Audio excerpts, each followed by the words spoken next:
Hey everyone, and welcome to this deep dive. We're really going deep this time into Jordan B. Peterson's 12 Rules for Life. We're going to try to, pull out all the good stuff, all the wisdom, the practical advice, the philosophy, whatever you're here for. We're going to try to deliver. Yeah, Peterson is he's a professor of clinical psychologist. He's a kind of controversial figure sometimes, but draws on a really wide range of ideas, from psychology and philosophy to ancient myths and religious texts. And kind of blends it all together into these, 12 rules for life. But they're really more like, guiding principles for living in today's world, right? Yeah, I think that's a good way to put it. He's really trying to take these ancient ideas and show how they can be relevant to the challenges that we all face today. Absolutely. And he jumps right in, with rule number one, stand up straight with your shoulders back. And he uses lobsters to illustrate this, which I got to say is pretty intriguing. Yeah, the lobsters, who knew, right? But he actually points to research on lobster hierarchies. Hmm.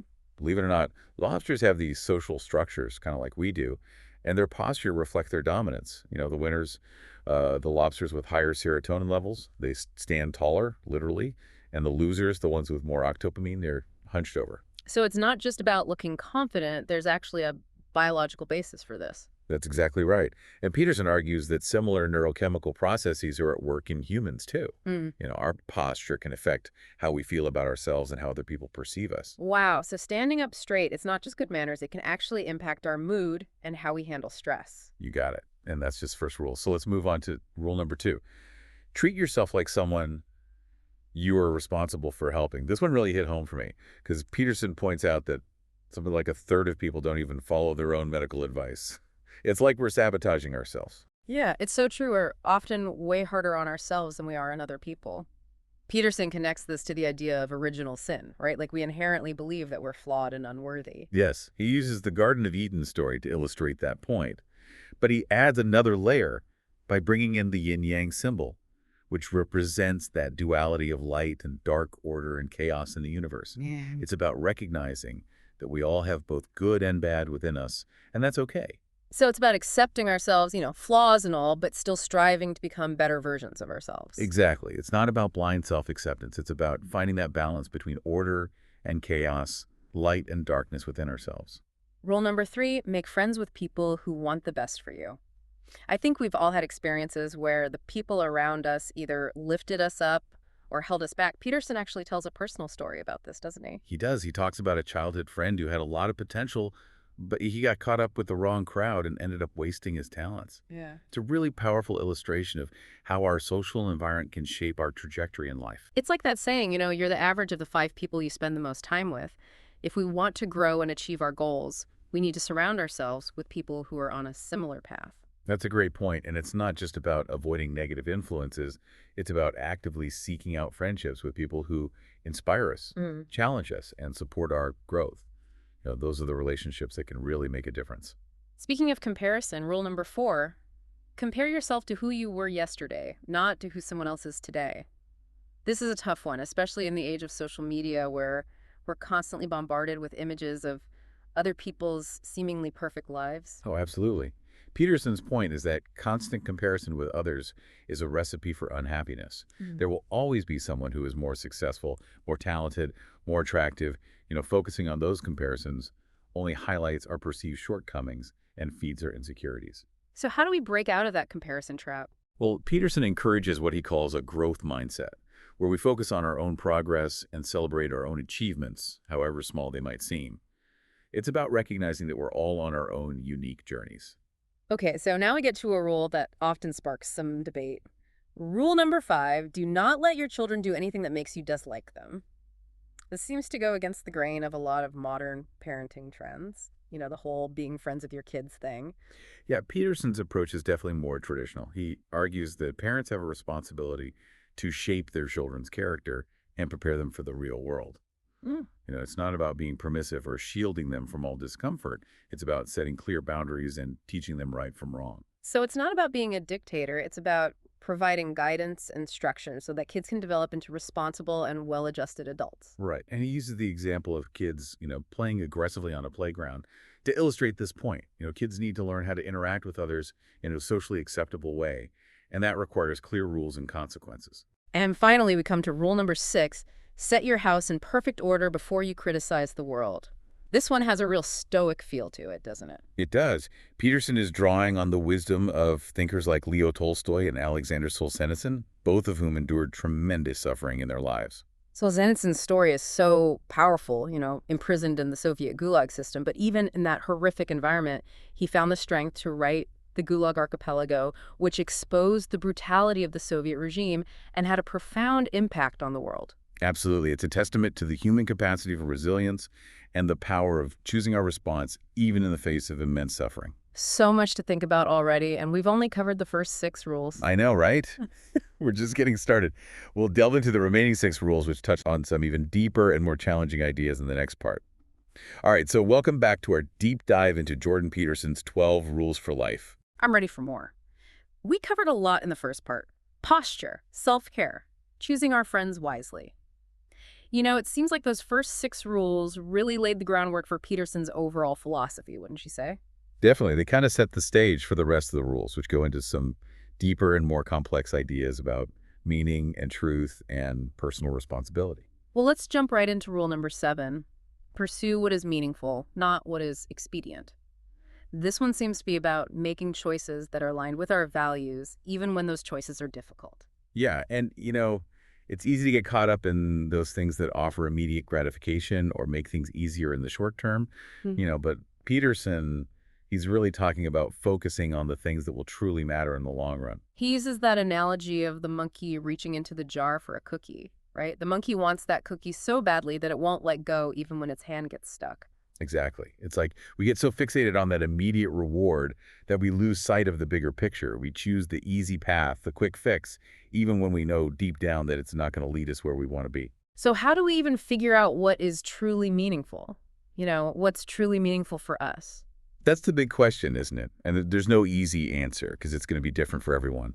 But I think it starts with looking inward, reflecting on those times in our lives when we felt truly alive and engaged. Okay, so kind of like an internal inventory. What were we doing? Who were we with? What values were we living by in those moments? Exactly. It might take some experimentation, some trial and error to really figure out what resonates with us. But that's all part of the process. Makes sense. Okay, now let's talk about rule number 8. Tell the truth, or at least don't lie. This seems straightforward enough, but Peterson goes deeper than just saying, don't be a liar. He connects truth to Nietzsche's concept of the will to truth, right? Right. And that's where things get really interesting. Nietzsche believed that the pursuit of truth, no matter how uncomfortable or unsettling it might be, is essential for personal growth and for the advancement of society as a whole. And Peterson argues that even those little white lies, those half-truths we tell ourselves, can have a corrosive effect on our character. He calls those life lies, those little dissections we use to avoid facing reality. And those life lies can really build up over time, creating this gap between who we are and who we pretend to be. So honesty is not just about being truthful with other people. It's about being truthful with ourselves, too. Absolutely. And that takes courage. It means facing our fears and acknowledging our weaknesses and being willing to challenge our own beliefs. But it's essential for living a truly authentic and meaningful life. All right, so rule number 9. Assume that the person you are listening to might know something you don't. Such a simple reminder, but I think it's something we all struggle with sometimes. It's so easy to get caught up in our own thoughts and opinions that we forget to really listen to what other people have to say. We might be just waiting for our turn to speak, or we might be so focused on proving our own point that we miss the opportunity to learn something new. It's like we're so busy broadcasting our own message that we forget to tune into the frequencies of those around us. Exactly, and that's a shame because, every interaction, every conversation has the potential to be a learning experience if we're open to it. Peterson links this to the Socratic method, asking questions, seeking clarification, being open to different perspectives. It's about engaging in a real dialogue, where the goal is to arrive at a deeper understanding, even if it means challenging our own assumptions. So it's not about winning an argument, it's about expanding our knowledge and our perspective. Exactly. And that brings us to rule number 10. Be precise in your speech. This one might seem a bit technical at first, but Peterson makes a strong case for why it's important. He uses the example of a car breaking down to illustrate this point. We often take for granted how complex systems work, but when something goes wrong, we need to be able to describe the problem accurately in order to fix it. And that applies to so many areas of life. Whether we're trying to solve a problem at work or communicate our needs in a relationship, or even just understand the world around us, being precise in our language can make all the difference. It's about using the right words to convey our meaning, clearly and effectively. Exactly. And that takes a certain level of self-awareness. Yeah. We need to be mindful of the words we choose and how they might be interpreted by other people. Now, rule number 11, do not bother children when they are skateboarding. This is probably the most controversial of the 12 rules. It is. A lot of people hear this and think Peterson is encouraging reckless behavior, Hmm. you know. But it's not that simple. He's actually using skateboarding as a metaphor for the importance of allowing children to take risks, to explore their limits, and to develop resilience. Okay, so he's not saying we should just let kids do whatever they want, but that we need to give them the space to learn and grow, even if it means a few bumps and bruises along the way. Right? He sees skateboarding as a way for young people, especially boys, to engage in healthy competition, to test their physical abilities, and to learn from their mistakes. And finally, we come to rule number 12. Pet a cat when you encounter one on the street. This one seems so simple, almost whimsical, especially compared to some of the other rules. I know it does, right? But it actually carries a really profound message. Peterson connects this rule to the idea of finding joy and beauty, even in the midst of suffering. He shares his own experience, watching his daughter battle a serious illness, and how those small moments of connection with a pet brought him a sense of solace and peace. It's a reminder that life is not always easy. We're all going to face challenges and hardships, but even in those dark times, there are moments of grace, of beauty, of connection that can sustain us. And sometimes those moments come from the simplest things. Petting a cat, watching a sunset, listening to a piece of music that moves us. Peterson is encouraging us to cultivate that attitude of gratitude and appreciation for the little things in life, even when we're going through difficult times. All right, so we're back for the final part of our deep dive into Jordan B. Peterson's 12 Rules for Life. And man, we've covered a lot already, but there's still so much to unpack.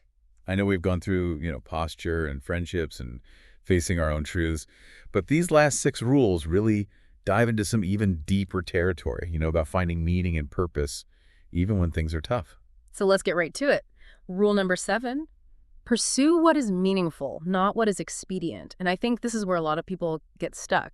We hear this idea of pursuing meaning, but how do we even know what that means for us?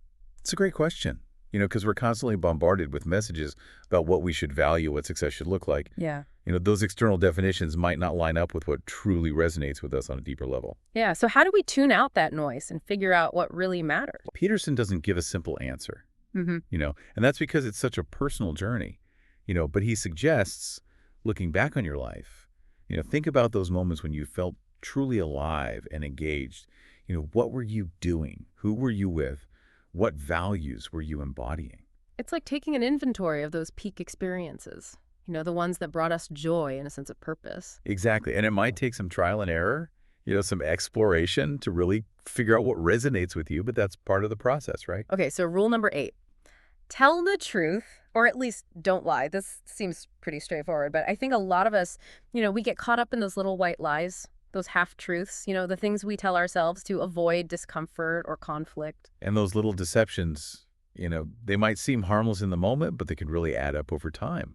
They chip away at our integrity and create this distance between who we are and who we pretend to be. It's like we're living a lie, even if it's just a small one. He calls these life lies. Those stories we tell ourselves to protect our egos or avoid uncomfortable truths, and they can be really seductive. They offer this temporary sense of comfort, but they keep us from growing and reaching our full potential. So honesty is not just about being truthful with other people. It's about being truthful with ourselves. Absolutely. And that takes courage. Yeah. Facing our fears, acknowledging our shortcomings, being willing to challenge our own beliefs and assumptions. Yeah. But it's essential for living an authentic and meaningful life. Now, rule number 9, assume that the person you are listening to might know something you don't.